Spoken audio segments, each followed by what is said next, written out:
അപ്പോൾ ഈ മൂന്നാം മോദി സർക്കാരിന്റെ രണ്ടാം ബജറ്റ് മധ്യവർഗത്തെ ലക്ഷ്യമിട്ടപ്പോൾ ഓഹരി വിപണിയിൽ സമ്മിശ്ര പ്രതികരണമാണ് ഉണ്ടായത്. തുടക്കത്തിൽ കുതിച്ചുയർന്ന വിപണി പിന്നീട് കൂപ്പുകുത്തുകയും അവസാനം തിരിച്ചു കയറുകയും ചെയ്തു. ബജറ്റ് പ്രസംഗം തുടങ്ങിയപ്പോൾ ഓഹരി വിപണിയിൽ വൻ മുന്നേറ്റമാണുണ്ടായത്. ഒരു ഘട്ടത്തിൽ സെൻസെക്സ് 300-ഉം നിഫ്റ്റി 95 പോയിന്റും ഉയർന്നിരുന്നു. എന്നാൽ ബജറ്റ് ഒരു മണിക്കൂർ പിന്നിട്ടതോടെ വിപണി കൂപ്പുകുത്തി. സെൻസെക്സ് 371 പോയിന്റും നിഫ്റ്റി 111.15 പോയിന്റ് താഴ്ന്നു. രാജ്യത്ത് പുതിയ ആദായനികുതി ബിൽ കൊണ്ടുവരുമെന്ന പ്രഖ്യാപനമാണ് ഓഹരി വിപണിയെ ആശങ്കയിലാക്കിയത്. ഓഹരി വിപണിയിൽ സമ്മർദ്ദമുണ്ടെങ്കിലും സർക്കാർ കമ്പനികളുടെ ഓഹരികളിൽ വർധനയുണ്ട്. റെയിൽവേ മേഖലയ്ക്ക് ബജറ്റിൽ പ്രഖ്യാപനങ്ങളില്ലാത്തത് റെയിൽവേ ഓഹരികളുടെ വിലയിടിച്ചു. Rail Vikas Nigam limited, IRFC, Jupiter wagons എന്നിവയുടെ ഓഹരികൾക്ക് 6% ഇടിവുണ്ടായി. എന്നാൽ അദാനി ഓഹരികൾ കുതിച്ചുയർന്നു.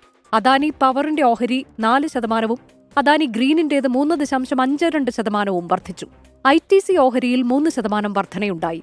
FMCG, ബാങ്കിംഗ് ഓഹരികളിൽ വർധനയുണ്ടായി.